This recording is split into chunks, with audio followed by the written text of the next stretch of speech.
Happy Wednesday. Hey, I thought I would show you a few of my scrap quilts since I took some pictures of my garden outside and I realized it really mimics the style of quilts that I like to make, which is scrap quilts.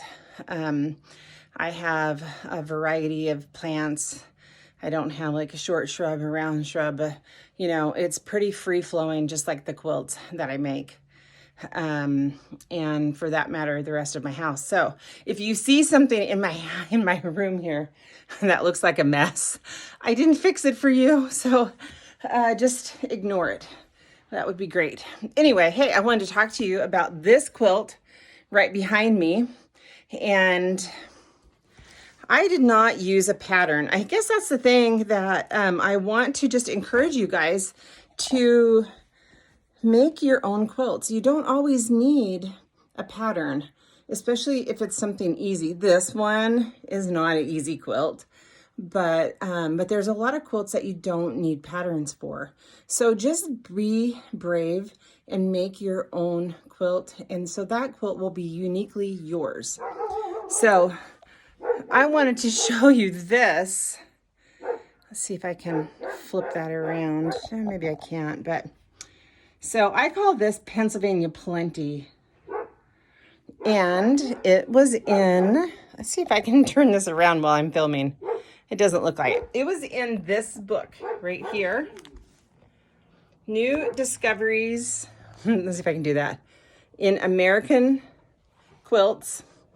And several of us together, one of them was a retired math teacher, I will say that, drew the patterns in EQ or just on graph paper. So it has, we used the book. Let's see if I can, I don't know, I can't figure out how to turn this around. So I'm just gonna, hopefully you can get that. You can see the close-ups here on the side. And I believe we knew the size. So we kind of had an idea of what size the blocks would be. Here's these ones over here as well. So I do believe that this quilt has been patterned since then. I'm not going to give them credit because I don't know who it is. And I did not use a pattern on mine. So anyway, I call it Pennsylvania Plenty. And it just, it's definitely Pennsylvania Dutch colors. It has a lot of interesting stuff going on in there. So this is hanging up in my room. And there's so many times at night when I go to bed, I just love looking at it. And I'm just thinking like, how the heck did I make that quilt? How did I do that? Because this isn't really the style of quilts that I do right now. But let's take a look at that one. These are tiny. And if you look close, it's not accurate. But you know what? It wasn't about accuracy. This quilt is not about accuracy. For me, it was about having fun. It was about trying to challenge myself to do something. And I just love it. One thing that I want to point out, I still can't figure out how to get, is this top half block right here. The other half is right there. And if you take any of my classes or if you've done any of my quilt-alongs, you know that you cannot just take one block, make one block and then cut it in half because you lose your seam allowance. So you have to play with that a little bit, but it's a really fun technique. I love the setting. I love the zigzag border. And so that, let me see if I can, I don't have, it's all attached to my wall. So I don't recall when I made that, but it has been a while. So I've had a love of scrap quilts for a very long time. And I wanted to show you a few more of them because I'm showing you my garden and I still can't flip that around. So I was gonna show you these right here. So I was gonna do a little bit of like a bed turning. And so I showed you my garden in the pictures that will be on my blog. And you'll be able to see that it's quite the mishmash. And so a lot of my quilts are that way as well, but I just love them. So I'm going to just turn this around. just a 9-patch on point with reproduction fabrics. I think I actually may have done a swap. So it was reproductions and shirtings was kind of the criteria for these. And then I just cut the blocks in between. And this is one of my favorite quilts. It's very flat, and I very humbly machine quilted Baptist fans in it. So I hope you can see that. It meets, my fans meet in the center. So that was something kind of fun. You can do that in a variety of ways. And the back, as usual, is pieced a little bit. The next one I did in a class. Again, there's no specific pattern for it. And we did it in quads, like triangle quads is how we pieced it. And I just love it. I've actually made 2. So actually the first one I made in class had bigger squares, and I gave that one away. But anyway, I remade another one with smaller squares, and I just love it. One thing that I think I did notice on this one is I didn't have enough of these colors, so I switched and used an alternate that was kind of close. So to me, that's really what makes the quilts look kind of old. So actually, it looks like I probably had more of these, and then I filled it in with those. So don't always think that you have to have a certain fabric or a certain print.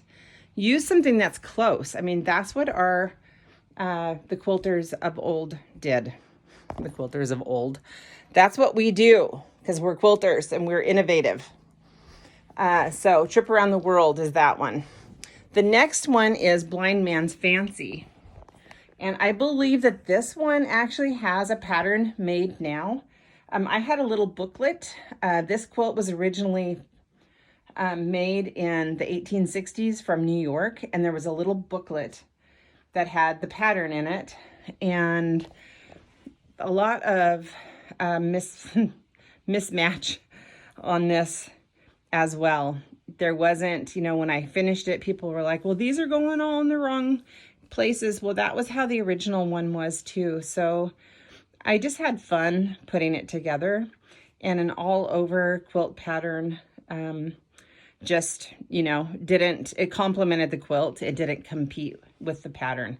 So I just love Scrappy. I just love Scrappy quilts, using reproductions mostly. But so try your hand. If you have graph paper, or you have EQ, electric quilt, why not just try to make your own pattern? It's fun to do. And that's another reason why I do small quilts, is because you can kind of test things out a little bit. So this was a fun one to do. All right, and then the last one is an oldie, and I carried this around in my trunk for so long, and this was Bullseye Quilt. And this was such a great way to use up so many fabrics, and there was nothing precise about it. It was, let me see if I can find, right here. It says year 2000. So this is 21 years old. I wash it, I use it.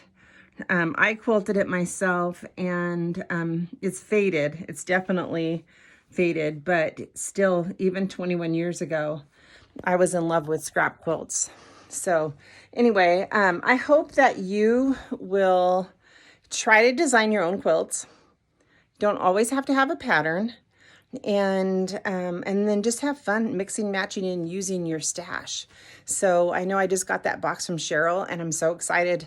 I'm pretty sure I'm going to start working on our fall quilt along pretty soon, and that will be a Scrappy quilt.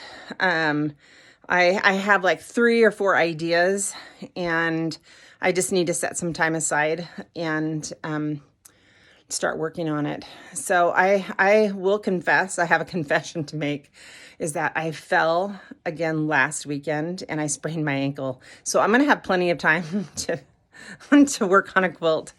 this weekend. It's feeling pretty good, but it's swollen. It's black and blue.